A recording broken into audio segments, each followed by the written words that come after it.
My Lords, the government's backsliding on climate action is a deeply damaging mistake. Damaging for the UK, the world and the future of us all. It's a mistake founded on a whole series of muddled and incorrect arguments. First, the science. The government speaks as if the issue is simply achieving net zero at mid-century, when what matters is the path to net zero and the total of emissions over time. Rapid reduction is crucial.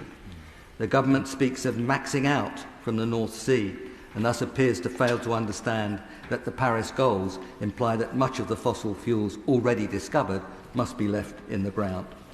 The government also leaves the impression that they've not understood the immense dangers of delay. My Lords, I argued 17 years ago in the Stern Review that the science told us that inaction is costly and dangerous. Let us not waste any more time. Second, energy. Any actions on exploration which started now would lead to the production of oil and gas primarily in the next decade.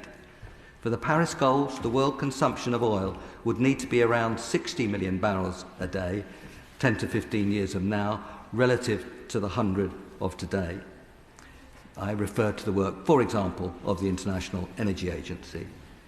If oil consumption reduces, as it must, then higher cost producers will be forced out of the market.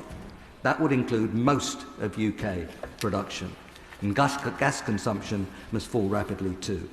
The alternative to these arguments is to claim that oil and gas would not be so reduced. In other words, to bet on the failure of Paris. That outcome would be disastrous for our children and our grandchildren. Third, security. The government appears to believe that extracting oil and gas from the North Sea would deliver energy security. Yet another confusion. That production is by the private sector and sold on world markets, as has already correctly been argued. It would in large measure be refined outside the UK. That it could be commandeered for UK use is simply not credible. We should also be clear that UK output has a negligible effect on world prices.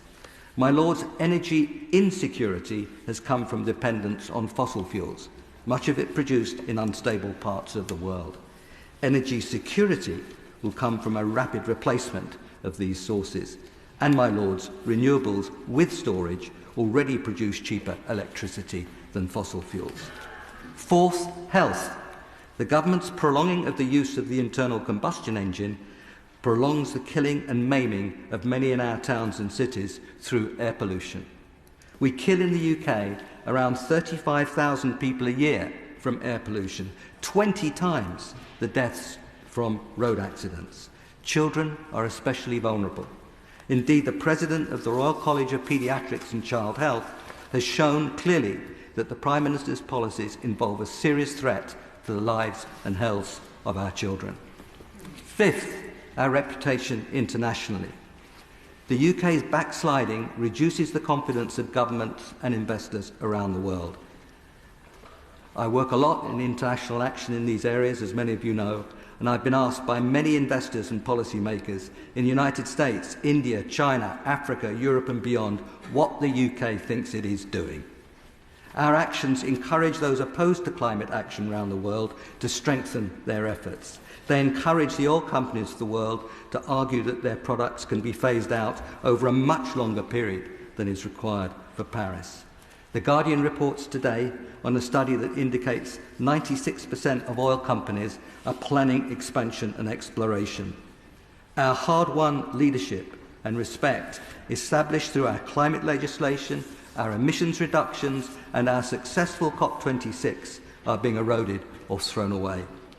My Lords, the growth opportunities of the 21st century lie in clean and efficient technologies, not the destructive methods of the 20th century. With strong investment in these technologies, the UK can be in the vanguard of the new growth story, but not through the increasingly backward-looking policies for energy and environment set out in the gracious speech. Vacillation creates uncertainty, raises the cost of capital, reduces investment. It is anti-growth. My Lords, the proposed policies are founded in bad economics, confusion on the science, misunderstanding of energy markets and energy security, negligence on health, and a failure to understand our global role and reputation. Hear, hear.